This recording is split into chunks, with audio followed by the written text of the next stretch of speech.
You are currently a prisoner of your own comfort. You live in a world that obsesses over happiness, yet you are surrounded by a sea of silent despair. You have been told that the goal of life is to avoid pain, to accumulate pleasure, and to find a work-life balance that keeps you safely insulated from the raw edges of existence. Yet you wake up in the middle of the night with a cold, hollow realization. You are successful, but you are not significant. You have mastered the how of living, but you have utterly lost the why. You are a high-functioning shadow in a world that has traded soul for stimulus. The raw, terrifying truth is that happiness is a side effect, and when you pursue it directly, you scare it away. Now, before we descend further into the depths of Viktor Frankl's Anatomy of the Soul, take a second to please hit the subscribe button, like, and share this with the one person in your life who is currently burning out on the treadmill of a meaningless grind.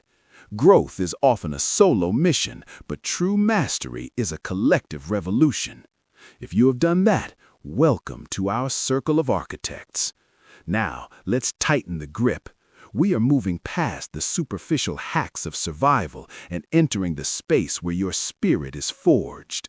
We are about to strip away the ultimate global lie of comfort and confront the raw power of your last remaining freedom, your ability to choose who you are in the face of everything you are not. Let's continue. Viktor Frankl's Man's Search for Meaning is not a book, it is a blood-stained map of the human soul. It was written in the ash and mud of Auschwitz, a place where every external reason to live was stripped away, burned, and buried. Frankl didn't learn about psychology in a plush office in Vienna. He learned it while watching his friends die of starvation and heartbreak. He discovered that in the absolute zero of human suffering, there is one thing that the world cannot take from you. This is the ultimate global lie revealed. The belief that your circumstances dictate your character. The belief that you are a victim of your environment, your biology, or your past.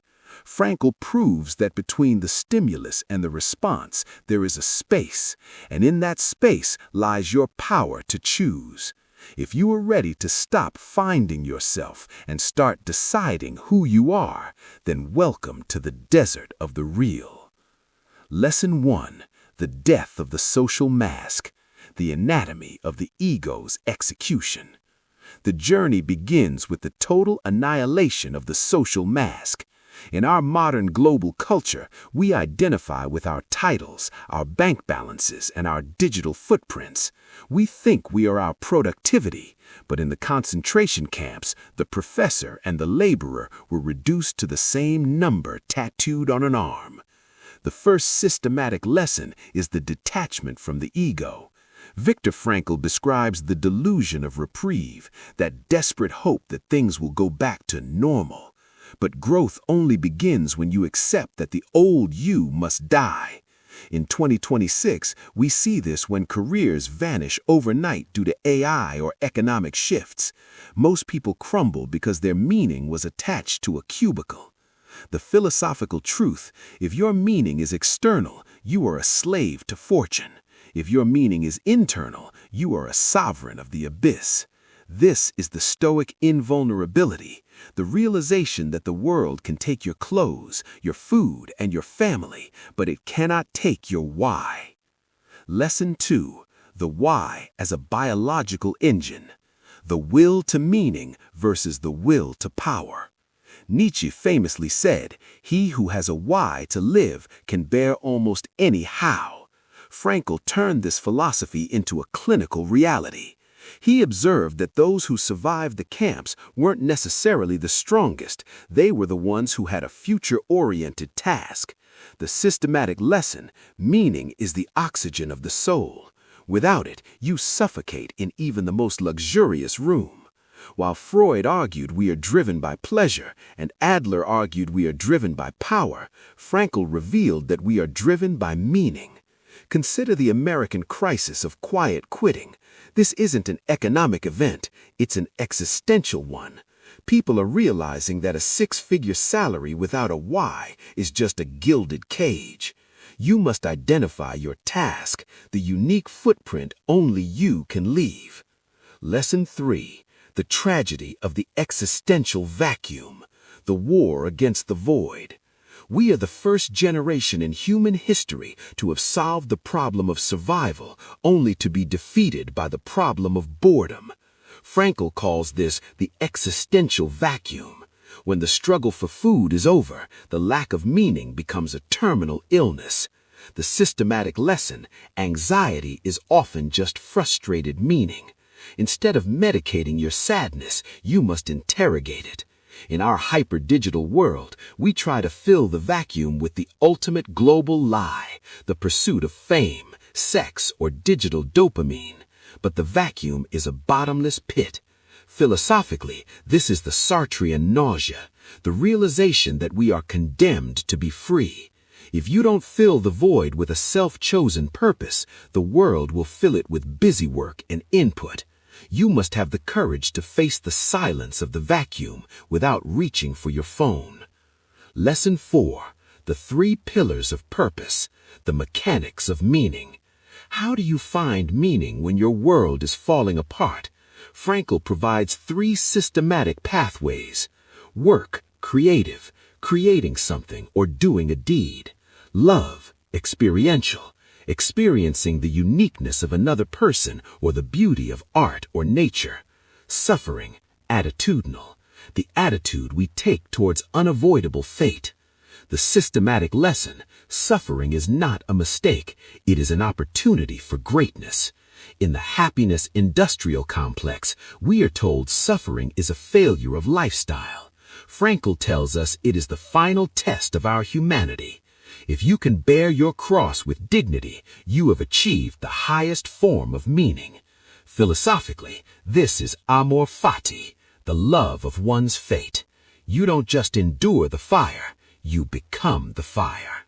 Before we go further into the depths of Frankl's logotherapy, stop.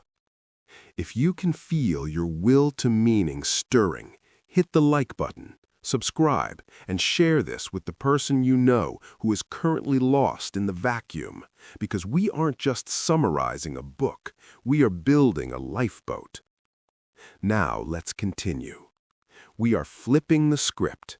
Stop trying to find your purpose like it's a hidden treasure. Start deciding your purpose like you are the architect of the moment.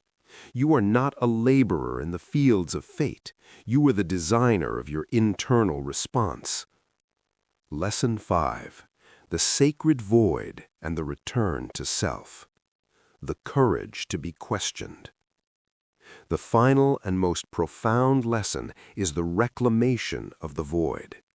Most people ask, what is the meaning of my life? Frankl flips the script. Life is the one asking the questions, and you are the one who must answer. The systematic lesson: input is the enemy of insight.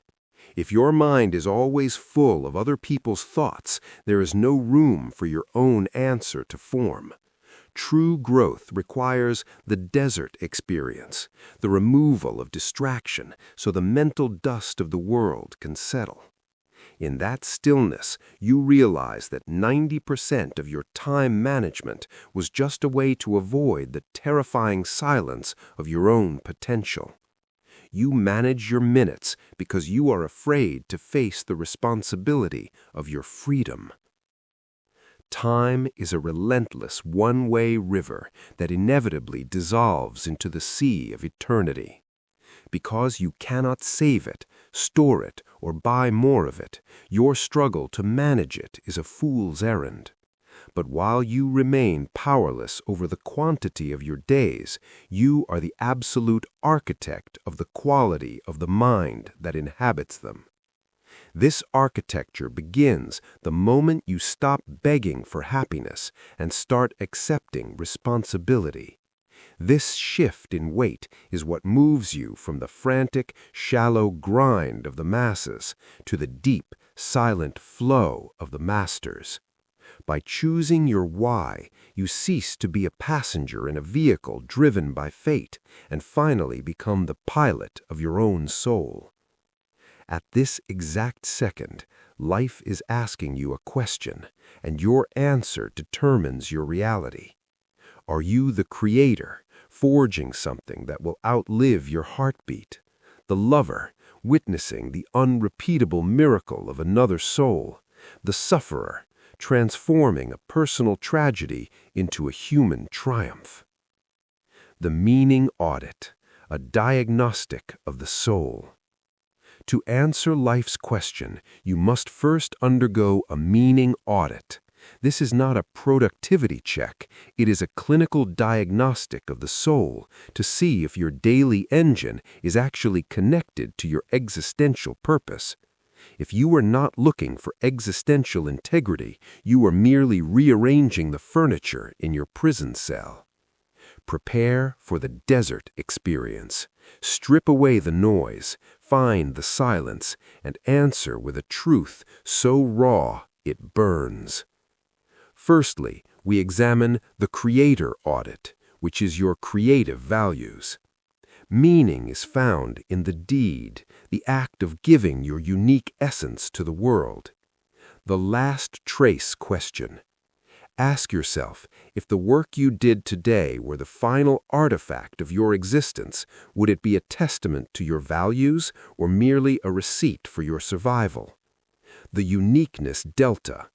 What is the specific task in your life that would remain eternally undone if you did not do it?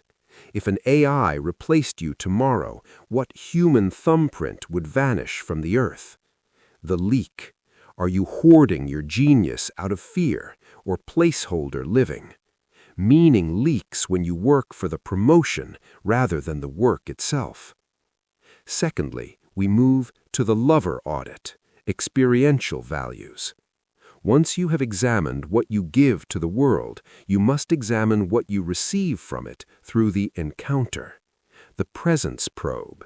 Are you physically present but mentally elsewhere, committing digital adultery with a screen while a miracle sits across from you? The beauty threshold. When was the last time a sunset, a symphony, or a gaze moved you to an absolute, reverent silence? If your sensors are numb, you are living the ultimate global lie of overstimulation. The leak. Are you treating people as tools to facilitate your goals rather than ends in themselves? Meaning leaks when intimacy is traded for utility. Thirdly, and most importantly, we face the sufferer audit, attitudinal values. Meaning is ultimately secured in the stance, the act of choosing your dignity when every other freedom is stripped away. The cross identity. What is the thorn in your life right now? The grief, the illness, the failure. Stop asking, why is this happening to me? And start asking, what does this require of me? The moral stance. Is your current hardship turning you into a bitter victim or a better witness? Suffering is the final forge where the spirit is either tempered or shattered. The leak. Are you seeking cheap comfort in distractions to avoid the weight of your cross? Meaning is found only in standing tall under the burden you did not choose. The result, facing the existential vacuum. If these questions feel heavy, it is because you have been living in the existential vacuum. You have used time management as a shield to avoid the terrifying silence of your own potential. But as Frankl revealed, freedom is in danger of degenerating into mere arbitrariness unless it is lived in terms of responsiveness.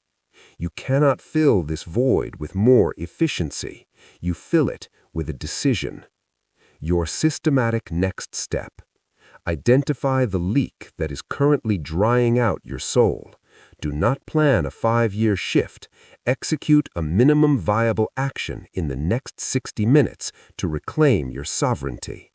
For the creator, write 1 page of the absolute, unfiltered truth.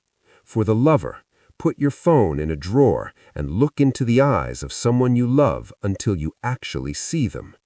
For the sufferer, silence your complaints for the next hour and embrace the heat of your struggle as your primary teacher.